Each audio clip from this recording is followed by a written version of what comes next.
Isa sa mga hinahangaang basketballista noong dekada 90, si Nelson Asaytono. Halos lahat ng award sa PBA, puwera lang ang pagiging MVP na iuwi niya. Nasaan na nga ba siya ngayon? Roda Magnaye, ikwento mo. Probinsyano at Tubong Mindoro ang itinuturing na isa sa pinakamagaling na manlalaro ng PBA, si Nelson Asaytono.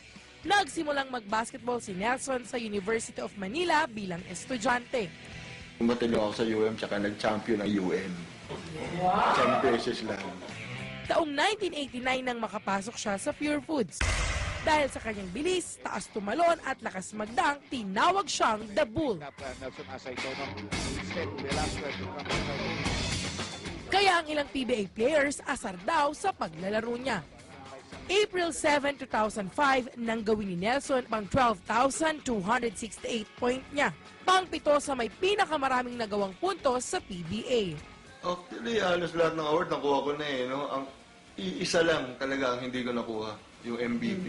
Sa paglipas ng panahon, tuluyang nagbago ang ikot ng bola sa buhay ni Nelson.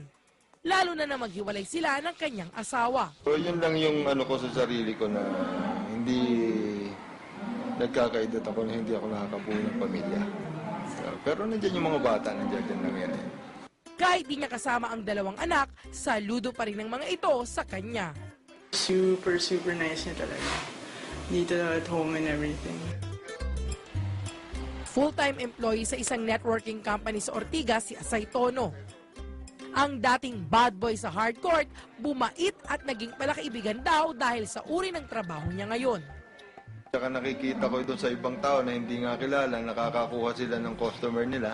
Sabi ko, ako pa kaya na, ako na yung tinatawag, ako na yung linalapitan. So, mas madali akong makakuha ng tao.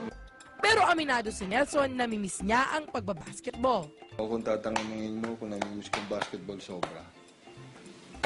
Kaya lang, hindi na natin pwedeng ibalik yung kahapon eh, di ba? Na-foul man sa ilang aspeto sa buhay si Nelson The Bull Asaytono, tuloy pa rin ang pagsugod sa mga hamon tulad ng isang toro. Roda Magnaye, News 5.